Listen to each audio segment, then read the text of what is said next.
जिंदगी के डोर कार्यक्रम के कहानियों के इस सुहाने सफर में आज एक नई कहानी के साथ आइए इस सफर की एक नई शुरुआत करते हैं।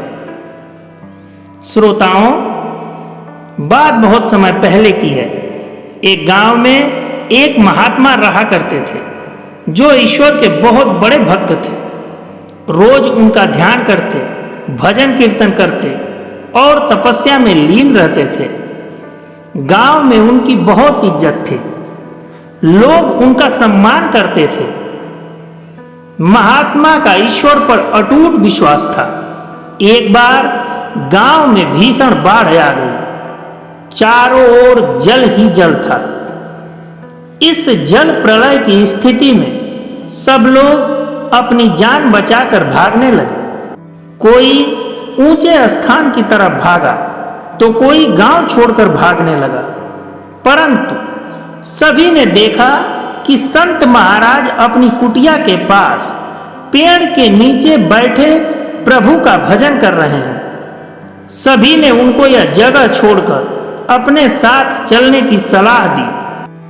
परंतु महात्मा ने कहा, तुम लोग अपनी जान बचाओ, मेरी जान तो ईश्वर बचाएगा। यह सुनकर सभी वहां से चले गए। धीरे धीरे जल का स्तर बढ़ने लगा और पानी महात्मा के कुटिया में घुस गया। धीरे धीरे जल महात्मा के कमर तक पहुंच गया। इतने में एक नाव वहां से गुजरी। नाविक ने कहा, हे महाराज, आप इस नाव पर सवार हो जाइए, मैं आपको सुरक्षित स्थान पर उतार दूंगा। नाविक की बात सुनकर महाराज ने कहा, नहीं, मुझे तुम्हारी सहायता की आवश्यकता नहीं है, मुझे तो मेरा ईश्वर बचाएगा। नाविक ने बहुत बार कहा कि महाराज जिद ना कीजिए, आप नाव में बैठ जाइए, परंतु बार बार उसके जिद करने पर भी महात्मा नहीं बैठे। नाविक चुपचाप वहां से चला गया। बाढ़ और भी प्रलयंकारी होती गई। महाराज ने अब एक वृक्ष पर चढ़ना उचित समझा। वृक्ष पर बैठकर वे ईश्वर को याद करने लगे। तभी अचानक उन्हें गड़गड़ाहट की आवाज सुनाई दी। उन्होंने अपना सर उठाकर ऊपर देखा तो एक हेलीकॉप्टर उनकी सहायता के लिए आकाश में उड़ रहा था। हेलीकॉप्टर के बचाव दल ने एक रस्सी लटकाई और संत महाराज से बोला कि महाराज, आप इस रस्सी को पकड़ लीजिए। परंतु महात्मा को अपने भगवान पर कुछ ज्यादा ही भरोसा था। उन्होंने रस्सी पकड़ने के लिए मना कर दिया और जोर से चिल्लाकर बोले, हमें किसी की सहायता की जरूरत नहीं है, मेरा ईश्वर मुझे बचाने आएंगे। उनकी इस जिद के आगे बचाव दल को भी हार माननी पड़ी। बचाव दल अपने हेलीकॉप्टर के साथ उड़ गए।